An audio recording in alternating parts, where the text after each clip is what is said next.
Ginger and Pickles, written and illustrated by Beatrix Potter. I hope you enjoy the story. Once upon a time there was a village shop. The name over the window was Ginger and Pickles. It was a little small shop, just the right size for dolls. Lucinda and Jane Doll Cook always bought their groceries at Ginger and Pickles. The counter inside was a convenient height for rabbits. Ginger and Pickles sold red, spotty pocket handkerchiefs at a penny 3 farthings. They also sold sugar and snuff and galoshes. In fact, although it was such a small shop, it sold nearly everything, except a few things that you want in a hurry, like bootlaces, hairpins, and mutton chops. Ginger and Pickles were the people who kept the shop. Ginger was a yellow tomcat, and Pickles was a terrier. The rabbits were always a little bit afraid of Pickles. The shop was also patronized by mice, only the mice were rather afraid of Ginger. Ginger usually requested Pickles to serve them because he said it made his mouth water. "I cannot bear," said he, "to see them going out at the door carrying their little parcels." "I have the same feeling about rats," replied Pickles. "But it would never do to eat our customers. They would leave us and go to Tabitha Twitchit's." "On the contrary, they will go nowhere," replied Ginger gloomily. "Tabitha Twitchit kept the only other shop in the village. She did not give credit." Ginger and Pickles gave unlimited credit. Now the meaning of credit is this. When a customer buys a bar of soap, instead of the customer pulling out a purse and paying for it, she says she will pay another time. And Pickles makes a low bow and says, "With pleasure, madam," and it is written down in a book. The customers come again and again and buy quantities, in spite of being afraid of Ginger and Pickles. But there is no money in what is called the till. The customers came in crowds every day and bought quantities, especially the toffee customers. But there was always no money. They never paid for as much as a penny worth of peppermints. But the sales were enormous, 10 times as large as Tabitha Twitchit's. As there was always no money, Ginger and Pickles were obliged to eat their own goods. Pickles ate biscuits, and Ginger ate a dried haddock.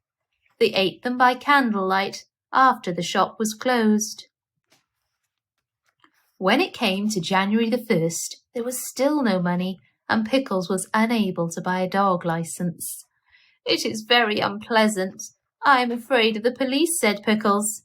"It is your own fault for being a terrier. I do not require a license, and neither does Kep, the collie dog." "It is very uncomfortable. I am afraid I shall be summoned. I have tried in vain to get a license upon credit at the post office," said Pickles. "The place is full of policemen. I met one as I was coming home." "Let us send in the bill again to Samuel Whiskers, Ginger. He owes 22 9 for bacon." "I do not believe that he intends to pay at all," replied Ginger. "And I feel sure that Anna Maria pockets things. Where are all the cream crackers?" "You have eaten them yourself," replied Ginger.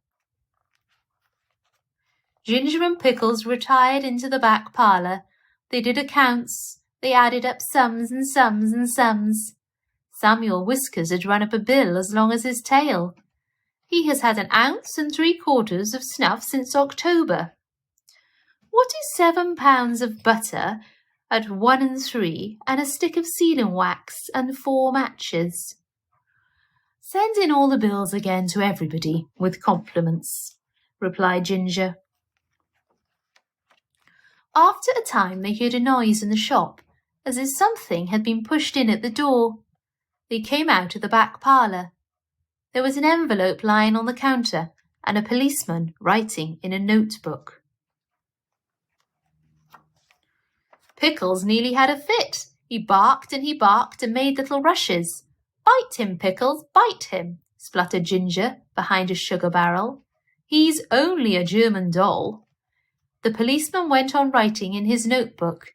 Twice he put his pencil in his mouth, and once he dipped it in the treacle. Pickles barked till he was hoarse, but still the policeman took no notice. He had beard eyes, and his helmet was sewed on with stitches.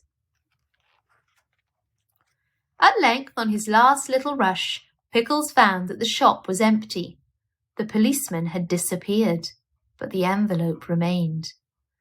"Do you think that he has gone to fetch a real live policeman?" "I'm afraid it is a summons," said Pickles. "No," replied Ginger, who had opened the envelope. "It is the rates and taxes, £3.19, 11 3/4. "This is the last straw," said Pickles. "Let us close the shop." They put up the shutters and left, but they have not removed from the neighbourhood. In fact, some people wish they had gone further. Ginger is living in the warren. I do not know what occupation he pursues. He looks stout and comfortable.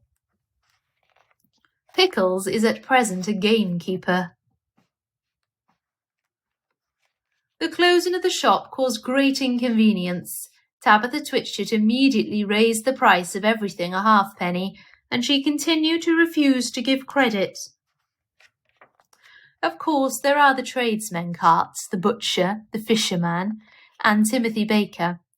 But a person cannot live on seedwigs and sponge cake and butter buns, not even when the sponge cake is as good as Timothy's. After a time, Mr. John Dormouse and his daughter began to sell peppermints and candles. But they did not keep self-fit and sixes, and it takes 5 mice to carry 1 7-inch candle.